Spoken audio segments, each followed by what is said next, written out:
अस्सलाम वालेकुम नाज़रीन, मैं हूं ज़मीर हैदर और आप देख रहे हैं प्रोग्राम पब्लिक पल्स। नाज़रीन, आज मर्दान में पीडीएम का जलसा हुआ। पीपल्स पार्टी की नुमाइंदगी तो शायद थी, कहा जा रहा है कि फरतुल्लाह बाबर साहब वहां पे थे, लेकिन पीपल्स पार्टी के किसी लीडर ने वहां पे तकरीर नहीं की, यानी कि चेयरमैन बिलावल की नुमाइंदगी आज के मर्दान के पीडीएम के जलसे में नहीं हुई। मरियम नवाज साहिबा ने खिताब किया और मौलाना फजल रहमान साहब ने भी खिताब किया। मरियम साहिबा ने आज फिर यही कहा कि सवाल किया उस जलसे से कि पीडीएम की तमाम जमातों को असेंबलियों से बाहर आ जाना चाहिए कि नहीं आ जाना चाहिए, और एक आवाज़ आई कि जी बिल्कुल इस्तीफे दे देने चाहिए, और उन्होंने फिर कहा कि हम इस्तीफे इनके मुंह पे मारेंगे। मौलाना फजल रहमान साहब का भी यही मौकफ है, लेकिन पाकिस्तान पीपल्स पार्टी, जिस तरह कल बिलावल भुट्टो जरदारी ने बात भी की थी कि हम इस्तीफे सारे जमा कर रहे हैं, लेकिन उनको इस्तेमाल करने का अभी तक हमने फैसला नहीं किया कि कब और कैसे किया जाएगा। आज की इतलात यह है कि को चेयरमैन पाकिस्तान पीपल्स पार्टी आसिफ अली जरदारी साहब ने फ़ोन किया है नवाज शरीफ साहब को और मौलाना फजल रहमान साहब को। ये ज़राए के हवाले से खबरें चलती रहीं सारा दिन, इसकी अभी तक तरदीद नहीं आई, और कहा यह गया है कि आसिफ जरदारी साहब ने मौलाना फजल रहमान साहब को और मियां नवाज शरीफ साहब को कहा है कि एक तो ये जो फरवरी में ज़िमनी इंतखाबात हो रहे हैं, इसमें पाकिस्तान पीपल्स पार्टी और हमें सबको पीडीएम के फोरम से सबको इस पर हिस्सा लेना चाहिए, इसको खाली नहीं जाने देना चाहिए। यानी कि एक इलेक्ट्रल जो है वो कॉलेज आपको मिल रहा है और आपको चाहिए कि आप इसमें जाएं और इलेक्ट्रल प्रोसेस का हिस्सा बने। पाकिस्तान पीपल्स पार्टी का हमेशा से ये रहा है कि वो कभी भी इलेक्ट्रल प्रोसेस से बाहर होना नहीं चाहते। शायद एक दफ़ा 1985 में हुए थे, वो आज तक उसका पछतावा है उनको। तो ये तो इस वक्त जो है वो सूरत हाल है, और आसिफ अली जरदारी साहब ने मौलाना फजल रहमान साहब को भी यही कहा कि पीडीएम के फोरम से हम सबको मिलकर जो है वो सेनेट के इंतखाबात भी लड़ने चाहिए, इससे हो सकता है कि हमें ज़्यादा सीटें मिल जाएं। नाज़रीन, पीडीएम के फोरम से इस्तीफ़ों का मुतालबा तो अभी उसी तरह ज़ोर शोर से आ रहा है, ख़ासतौर पर मौलाना फजल रहमान साहब और मरियम नवाज साहिबा की तरफ से, लेकिन पीपल्स पार्टी का ख्याल है कि अभी इसको गौर करना चाहिए। दूसरा, धरने के हवाले से भी पाकिस्तान पीपल्स पार्टी का एक मौक़िफ़ रहा है, और मौलाना फजल रहमान साहब का भी मौक़िफ़ रहा है। 2014 में जब इमरान खान साहब ने धरना दिया हुआ था पार्लियामेंट के सामने, और मौलाना फजल रहमान साहब ने on the floor of the house कहा था कि जनाब ये कतई तौर पर मंजूर नहीं होगा कि कल को कोई भी उठकर धरना दे दे आके और उसके बाद वो हुकूमत चली जाए, तो ये कभी भी माना नहीं जाएगा, और हुकूमत को चाहिए कि इसको फौरी तौर पर ख़त्म करे। और अभी उनका भी यही ख्याल है कि शायद वो धरना नहीं देंगे, लेकिन पाकिस्तान पीपल्स पार्टी तो इस हवाले से बिल्कुल क्लियर है कि वो धरना कतई नहीं देगी। लॉन्ग मार्च उनका राइट है, वो करेंगे, जलसे जुलूस करेंगे, लेकिन धरने का पीपल्स पार्टी का कतई तौर पर कोई भी प्लान नहीं है। और जरदारी साहब ने ये कहा है कि जी अगर हम एक एफर्ट करें तो हम अच्छी सीटें ले सकते हैं सेनेट के इंतखाबात में। और आसिफ अली जरदारी साहब के हवाले से कहा यह जाता है कि वो माशाल्लाह काफ़ी इस हवाले से तेज़ भी हैं, और इतलात हमें ये भी आ रही हैं कि बलूचिस्तान और केपी में भी पीपल्स पार्टी शायद कुछ जोर लगाएगी कि वहाँ से भी सीटें ले, लेकिन देखना ये होगा कि कैसे लेगी। मोहम्मद जुबैर साहब जो कि तर्जुमान हैं मरियम नवाज साहिबा के और शायद मियां नवाज शरीफ साहब के भी, उन्होंने भी यही कहा है कि जी हम इंतखाबात में हिस्सा लेंगे, यानी कि ज़िमनी इंतखाबात में हिस्सा लेंगे। लेकिन मौलाना फजल रहमान ने 20 सितंबर को एपीसी की जो पहला से जो इस साल एपीसी का जो इजलास हुआ, उसमें उन्होंने वाज़े तौर पर कहा था कि अब इसमें ताख़ीर नहीं हो सकती, हमें जो फैसले करने हैं अभी करने हैं। और बहुत गुस्से में उन्होंने आकर कहा था, हमने आपको पिछले दिनों वो शॉर्ट सुनवाया भी था, और उन्होंने कहा था कि हमें इस्तीफे देने होंगे क्योंकि मार्च आ रहा है, और मार्च में अगर सेनेट के इंतखाबात हो गए तो इस हुकूमत को जो नाअहल और नालायक है, इनको एक पार्लियामेंट का बड़ा हिस्सा जो है वो इनके काबू में आ जाएगा।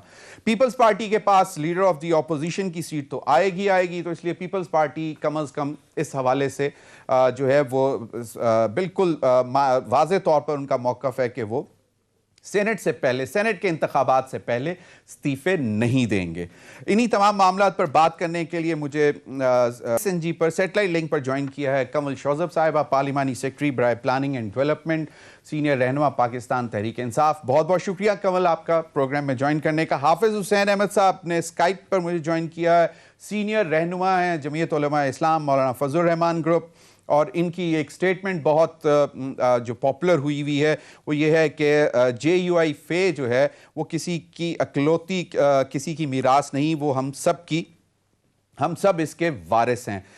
JUI फे के बहुत बड़े लीडर, बहुत बहुत शुक्रिया हाफिज साहब आपका भी। और सैयद हसन मुर्तज़ा रहनुमा पाकिस्तान पीपल्स पार्टी और पार्लिमानी लीडर हैं पंजाब असम्बली में पाकिस्तान पीपल्स पार्टी के, बहुत बहुत शुक्रिया सैयद हसन मुर्तज़ा साहब आपका भी। नाज़रीन, मरियम नवाज साहिबा ने आज जो बात की वो एक कल से एक बड़ी कंट्रोवर्सी बनी हुई है कि इमरान खान साहब ने एक दावा कर दिया कि जनाब हम तैयार नहीं थे और पहले 3 महीने तो हमें समझ ही नहीं आई। और आज सोशल मीडिया पे, वो हम नहीं सुनाएंगे, सोशल मीडिया पे उनकी 18 मई 2018 की भी एक स्पीच चल रही है जिसमें उन्होंने कहा कि इस दफ़ा हम भरपूर तैयारी से आ रहे हैं, हमारे पास इलेक्टेबल्स भी आ गए हैं, हमने अपना पूरा 90 डेज़ का प्लान चॉक आउट कर लिया है। लेकिन अब उनका ख्याल था कल कि जी हमें जो है जिस तरह जो बाइडन को 2 से 2.5 महीने मिलते हैं, अमेरिका में जो भी प्रेसिडेंट इलेक्ट होता है उसको टाइम मिलता है, तो पाकिस्तान में भी वही होना चाहिए। लेकिन उन्होंने कहा है कि अब हमें कारकर्दगी दिखानी है हर हाल में, क्योंकि अब कोई भी जवाब उनके पास नहीं है कि जी पिछली हुकूमत ये करके गई थी। ये इमरान खान साहब ने कहा है और वुज़रा को एक दफ़ा फिर टफ टाइम दिया। मरियम नवाज साहिबा ने आज इस हवाले से मर्दान में क्या बात की वो ज़रा सुन लें। जी पहले कमल साहिबा आप ही इसका जवाब दे दें कि ये सोशल मीडिया पे आपने भी देखा होगा बहुत चल रहा है और मरियम नवाज साहिबा ने भी यही कहा, तो क्या वाकई ऐसा था? क्योंकि हमें तो कल पता लगा है कि शायद बिल्कुल तैयारी नहीं थी या फिर इनको समझ नहीं आई, तो जरा थोड़ा सा एक्सप्लेन कर दें।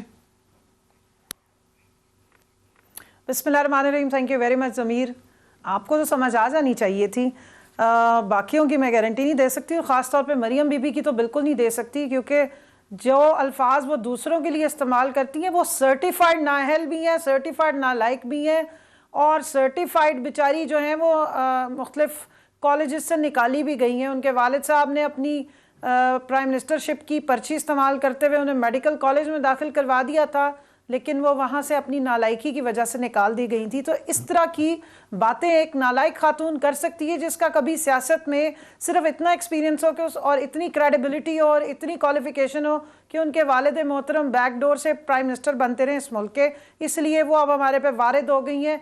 और उनका ख्याल है कि वो लिखवा के लाई हैं कि अब्बा जान ने वहाँ से फ़ोन करके कह दिया है कि अब मेरी बेटी मेरी वारिस है, तो पूरी 22 करोड़ आवाम जो है वो उनके आगे हाथ जोड़ के सर बसजदा हो जाए कि जनाब हम आपके ग़ुलाम हाजिर हैं, आइए अब आप हमारे सर पे मुसल्लत हो। वज़ीर आज़म इमरान खान साहब ने जो बात की थी उसका कॉन्टेक्स्ट है, एक मैं सिर्फ याद दहानी के लिए बता दूं क्योंकि मैंने मरियम बीबी के क्रेडेंशियल्स आपसे शेयर किए। मैं याद दिलाना चाहती हूँ कि वज़ीर आज़म इमरान खान ऑक्सफोर्ड से मास्टर्स हैं in politics, in philosophy and in economics.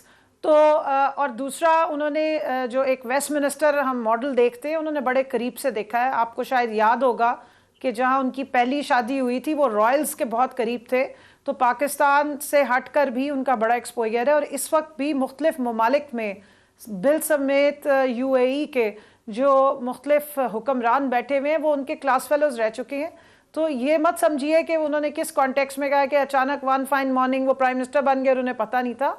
उन्होंने इस कॉन्टेक्स्ट में कहा है क्योंकि मैं मिनिस्ट्री में बैठती हूँ, मिनिस्ट्रीज जो आपको आदाद और शुमार देती हैं या शुरू में आके प्रेजेंटेशंस देती हैं जो 2 महीने 1.5 महीने तक ब्रीफिंग्स चलती रहती हैं, वो उस नज़रिए से बात कर रहे थे क्योंकि कल जो दिन मनाया गया था या कल जो इवेंट थी उसकी सिग्निफिकेंस ये थी कि मिनिस्ट्रीज के सेक्रेटरीज को, ब्यूरोक्रेसी को बुलाया गया था और उनके साथ एक अकॉर्ड साइन किया गया है कि आपने जो काम बतानी है, जो टाइमलाइन देनी है उसमें कंप्लीट करना है।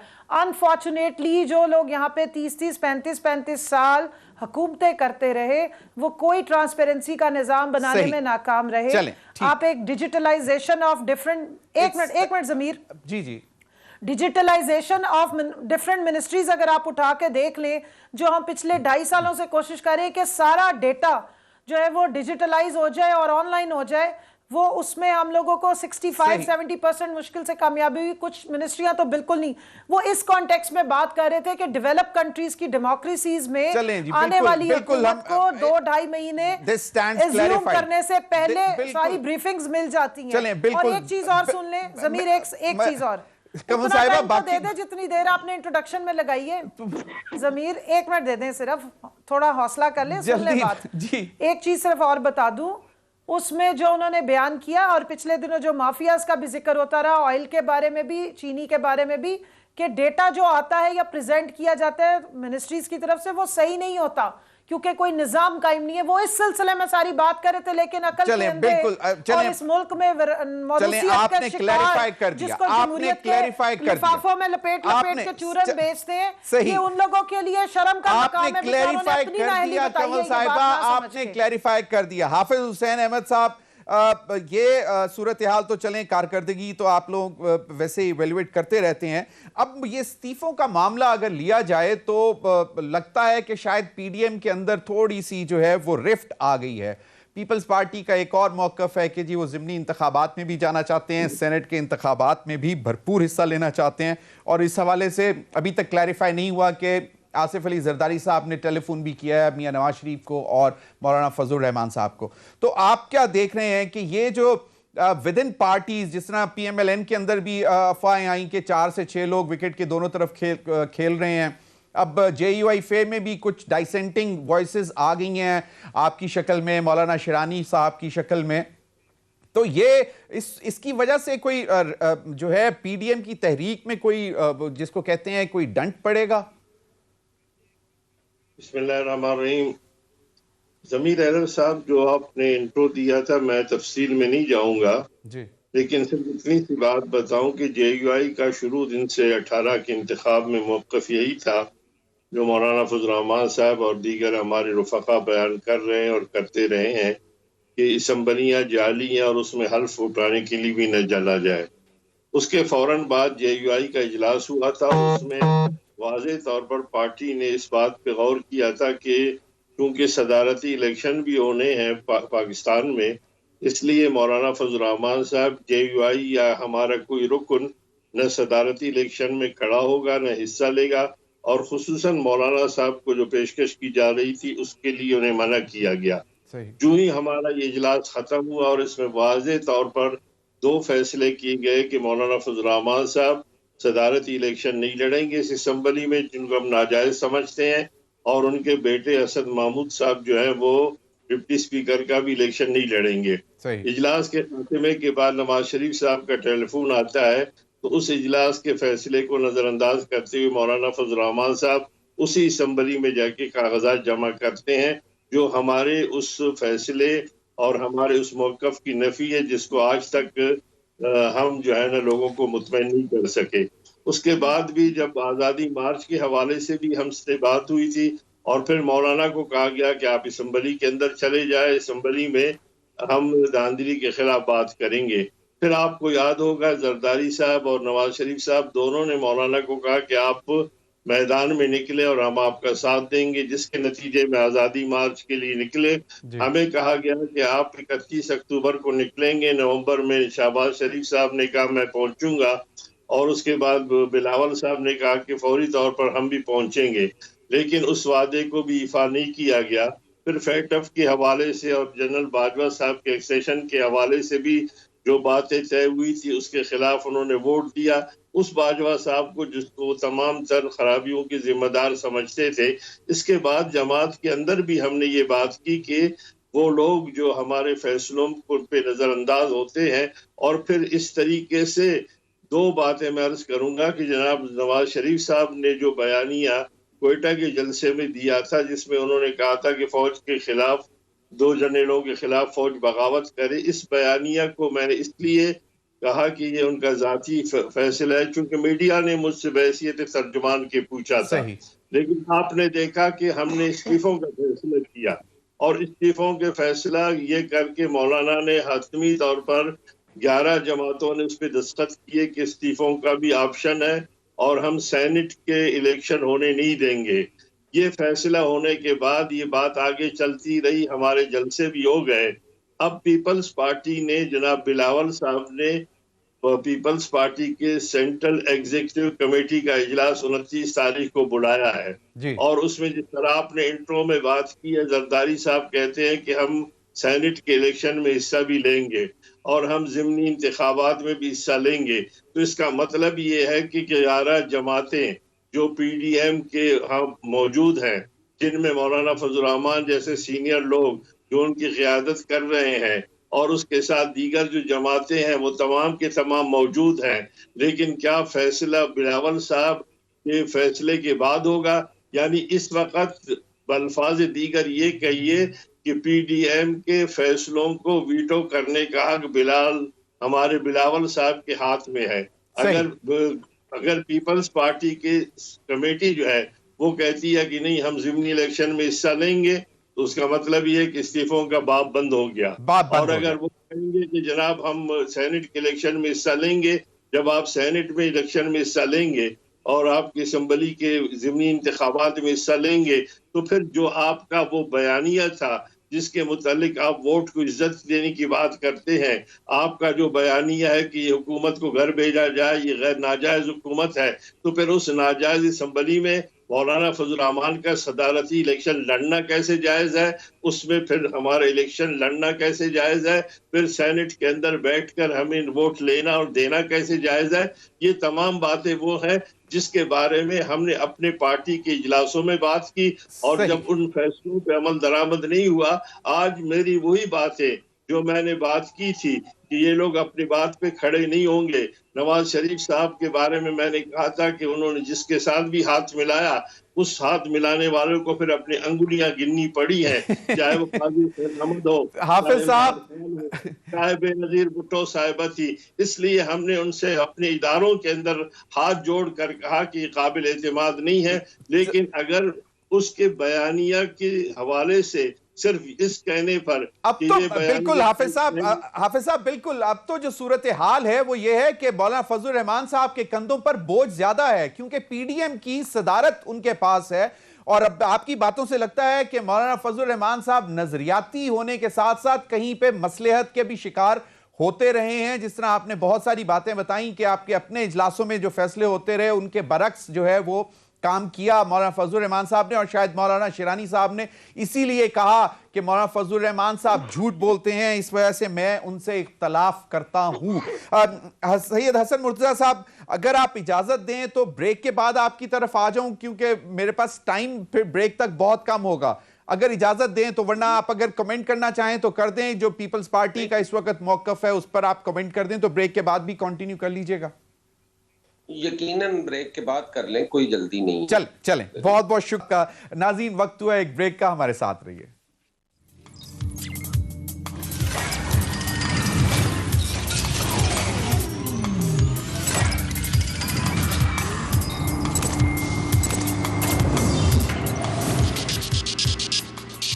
Welcome back. सैयद हसन मुर्तजा साहब, आपकी तरफ आऊंगा। अगर इजाजत दें तो शाह महमूद कुरैशी साहब ने इस्तीफों के हवाले से एक बहुत मुख्तसर सी बात की है, वो भी सुन लें, उसका भी जवाब दे दीजिएगा। और फिर आपसे सवाल भी ये बनता है कि क्या पीपल्स पार्टी ये बोझ बर्दाश्त कर सकेगी कि अगर PDM में कोई नाकामी या दरारें पड़ी तो उसका जिम्मेदार पीपल्स पार्टी को अगर ठहराया जाएगा तो फिर उस वक्त उनका क्या रिएक्शन होगा। शाह महमूद साहब ने क्या बात की वो जरा सुनने पर। बहुत शुक्रिया जी।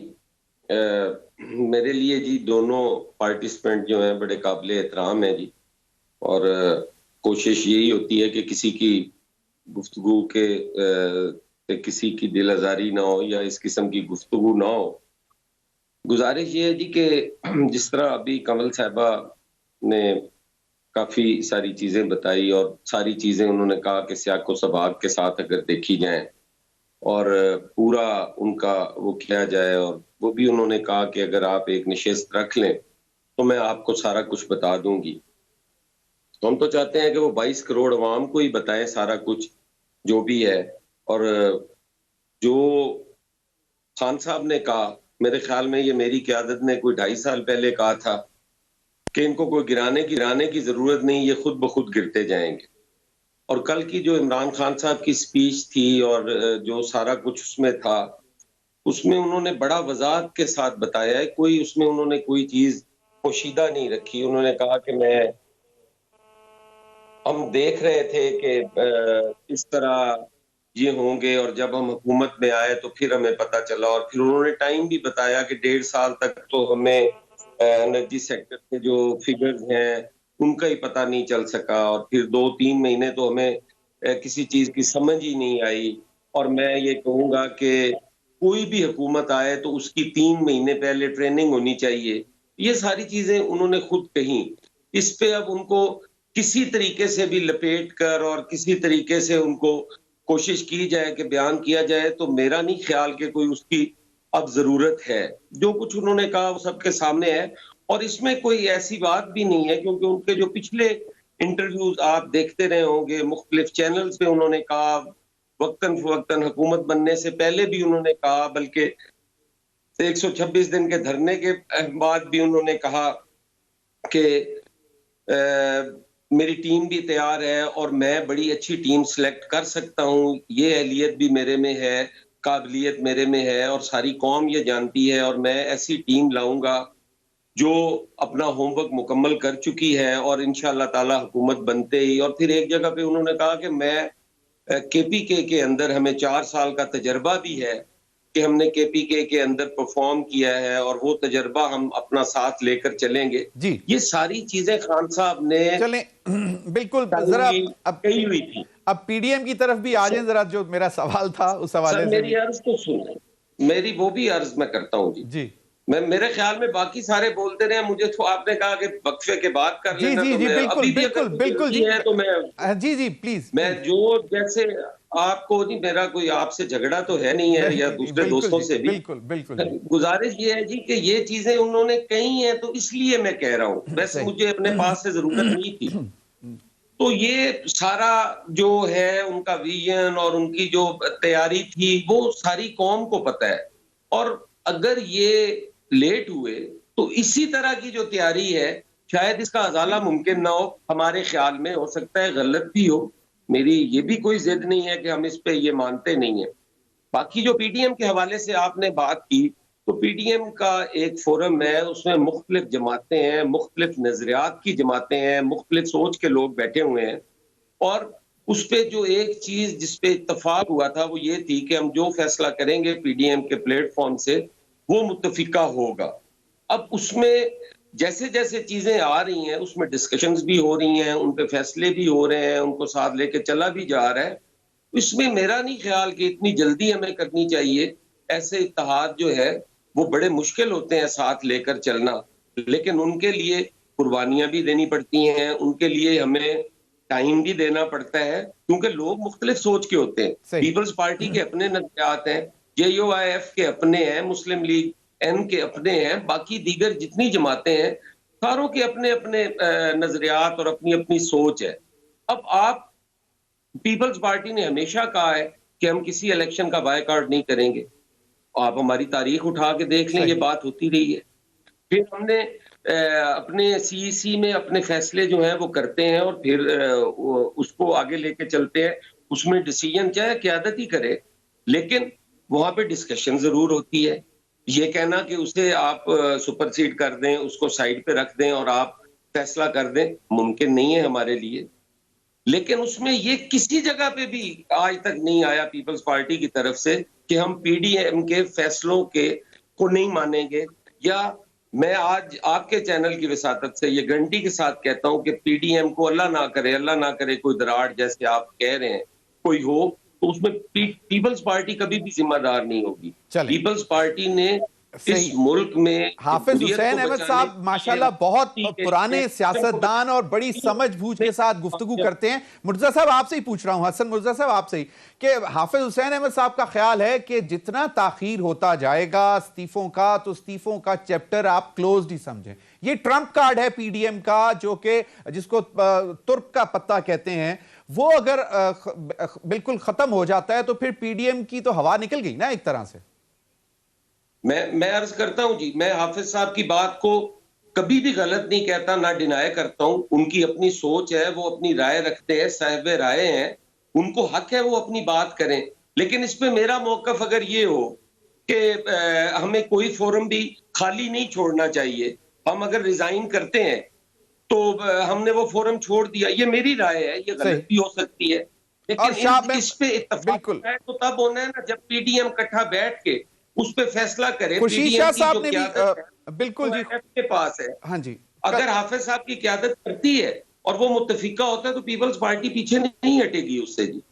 सही सही। खुर्शीद शाह साहब का भी यही ख्याल था कि इस्तीफे जो हैं वो मसलों का हल नहीं होते। कमल आपकी तरफ आऊंगा, लेकिन उससे पहले मौलाना फजलुर रहमान साहब ने जो आप लोगों ने हिसाब मांगा है मौलाना फजलुर से, उसका जवाब दिया है, वो जरा सुन लें मौलाना फजलुर रहमान साहब क्या कहते हैं। जी कमल, आए रोज वो उनको कहते हैं कि इमरान जाने या तुम जानो, हमें कुछ ना कहो, और इसके बाद उन्होंने बात भी की कि जी क्योंकि आप लेकर आए थे तो आपको भी जवाब देना पड़ेगा। वो कौन लोग हैं, उन किन की तरफ इशारा करते हैं, वो हम पूछ लेंगे हाफिज हुसैन अहमद साहब से। लेकिन क्या अब इमरान खान साहब एहतसाब के शिकंजे में हैं? मौलाना फजलुर रहमान साहब ने जो जाल बिछाया है उसके मतलब उसमें फंस रहे हैं इमरान खान साहब?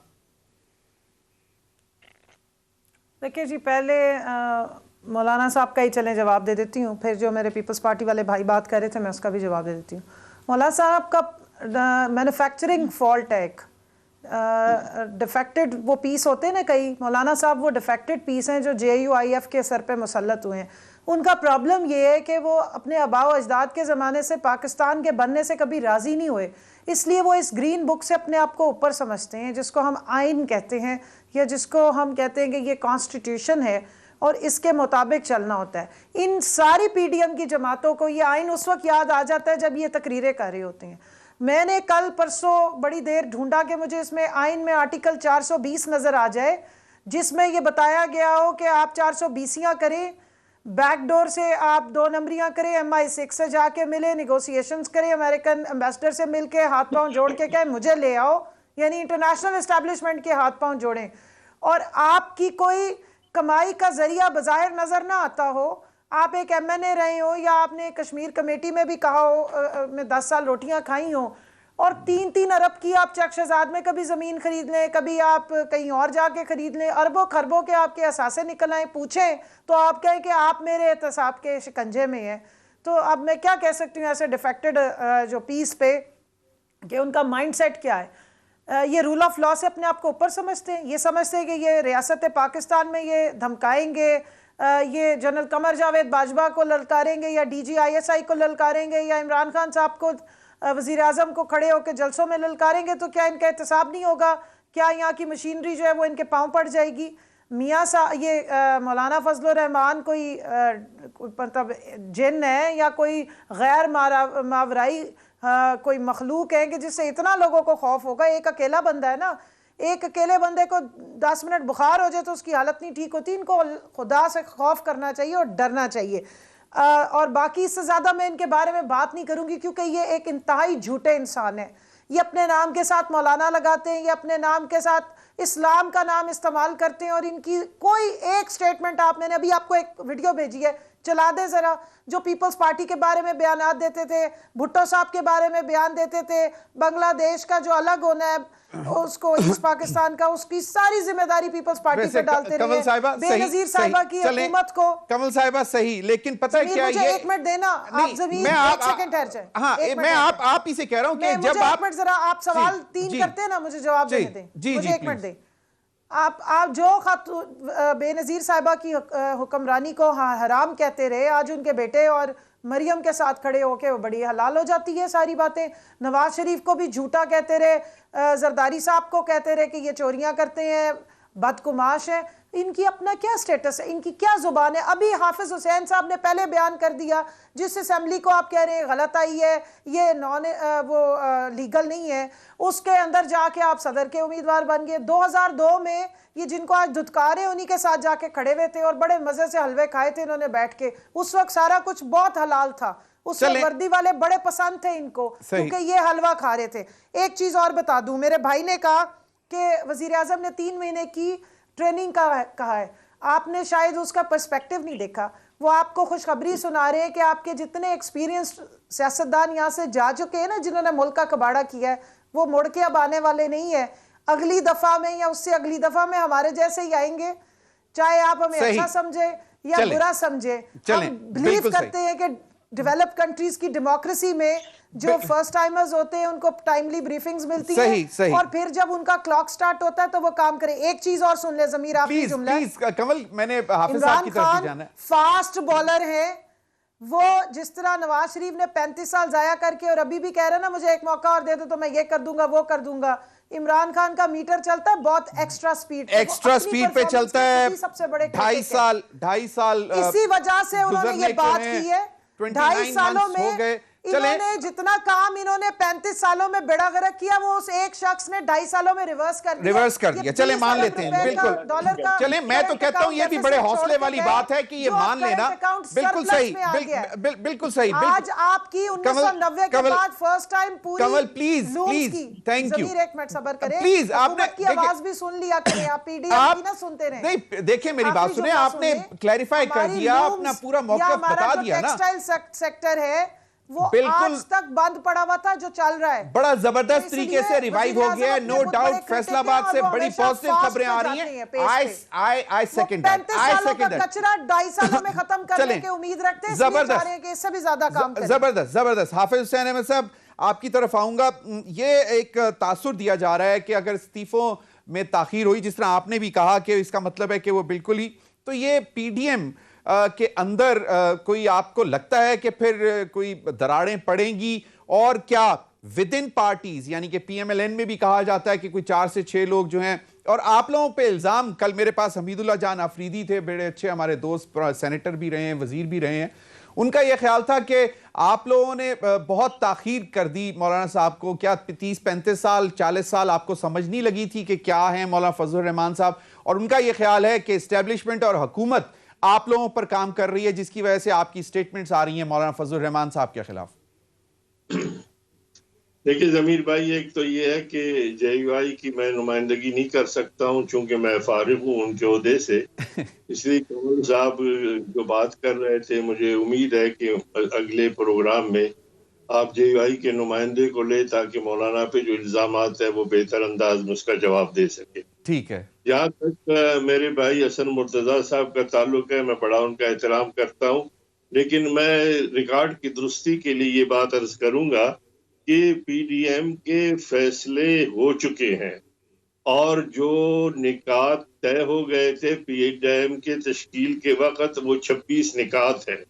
उसमें 3 अहम नुक्ते जो हैं वो यही है कि असर इंतखाबात और इस असम्बलियों से इस्तीफा देना, सेनेट के होने वाले इलेक्शन का रास्ता रोकना, आइन के मुताबिक हर इदारे को अपनी सिमत का मुतय्यन करना, ये चीजें उसमें शामिल हैं। इसलिए जो मैंने बात की है उसमें यकीनन हसन भाई इस पे सोचे कि एक फैसला 11 जमातें करके उस पे दस्तखत कर चुकी हैं, तो फिर इसका उन्होंने इस ऑप्शन को बाकायदा रखा हुआ है। अगरचे वो नंबर ये है कि पहले जलसे होंगे, उसके बाद लॉन्ग मार्च होगा और उसके साथ ही इस्तीफे दिए जाएंगे, और फिर ये भी साथ कहा था कि हम सेनेट का इलेक्शन नहीं होने देंगे। ये तो चीजें तय हो गई हैं। इसका मतलब है कि ये 2 जमातें इससे इन्हिराफ करेंगी। जी, अब जो मेरा नुक्ता वो बड़े जी हाफिज साहब, माजरत से अगर इजाजत दें तो मेरे पास वक्त बहुत कम रह गया, अगर हसन मुर्तजा साहब का जवाब ले लूं। आखिरी जुमला मैं अर्ज करूंगा, मैं इतना पागल नहीं हूं। अगर एक बात तय हो चुकी है, उस पे साइन हो चुके हैं, अब उसको पंडोरा बॉक्स को दोबारा खोलना, और एक पार्टी चाहे वो जेयूआई हो चाहे पीपल्स पार्टी, और वो ये कहे कि मेरी सेंट्रल कमेटी अगर फैसला करती है तो मैं इस्तीफा दूंगा वरना नहीं दूंगा, तो मैंने तो फिर उस दिन 20 सितंबर को क्यों उस पर दस्तखत किए 26 नुकात के? बिल्कुल बहुत ही वैलिड पॉइंट है। जी सैयद हसन मुर्तजा साहब क्या कहते हैं इस पे? क्योंकि ये तो सर बिल्कुल हाफिज साहब से मैं इत्तेफाक कर जी सैयद हसन साहब, मैं हाफिज साहब की बात से बिल्कुल इत्तेफाक करता हूं। इसमें कोई दो राय नहीं है कि वो 26 नकात पे इत्तेफाक हो चुका है, फैसला हो चुका है, लेकिन उसमें कोई तरीकाकार तय नहीं है इस्तीफे का, कोई टाइम फ्रेम नहीं है। यही बात पीपल्स पार्टी कर रही है कि जो मुनासिब वक्त होगा जिस चीज का, वो जरूर होगी, और जैसे उसका फैसला पीडीएम के प्लेटफॉर्म से होगा, पीपल्स पार्टी का सीईसी का फैसला जो है वो पीपल्स पार्टी का अंदरूनी मामला है, वो पीडीएम का नहीं है। उससे तो पीडीएम को या दूसरी सारी कौम को परेशानी नहीं होनी चाहिए। हम अपना कोई डिसीजन करते हैं, अगर पार्टी के अंदर हमारी डिस्कशन होती है तो वो पीडीएम के फैसलों पे तो असरअंदाज हसन नहीं मुर्तजा होता। साहब, अगर सेनेट PDM के के इंतखाबात के प्लेटफॉर्म बाद पे जब ये इस्तीफे दिए फैसला जाते हैं होगा, तो फिर तो मतलब तुर्क का कार्ड जाया गया ना, फिर तो बेकार हो गया काम। जमीर भाई गुजारिश मैं आपसे अर्ज कर रहा हूं कि हम कतन मैं ये नहीं कह रहा कि वो सेनेट के इलेक्शन के बाद दिए जाएं, सेनेट के इलेक्शन से पहले भी हो सकते हैं, लेकिन वो फैसला जैसे पीडीएम करेगी इंशाअल्लाह ताला उस पे अमल उसी पे होगा कायम रहेंगे। और हमें ये इत्तेहाद कायम रखना चाहिए। इसमें कोई ऐसी बात नहीं है कि जल्दबाजी में हम सही। कोई ऐसी बात कर बैठे जिससे इसको जमीर, नुकसान यूं पीडीएम को बहुत जिससे बड़ा- नुकसान हो। बहुत बहुत शुक्रिया कमल शौजब, हाफिज You Hussain put on- Syed, Hasan Murtaza साहब। नाज़रीन, प्रोग्राम का वक्त खत्म हो गया, अब तक के लिए इतना ही, इजाजत दीजिए। अल्लाह हाफिज।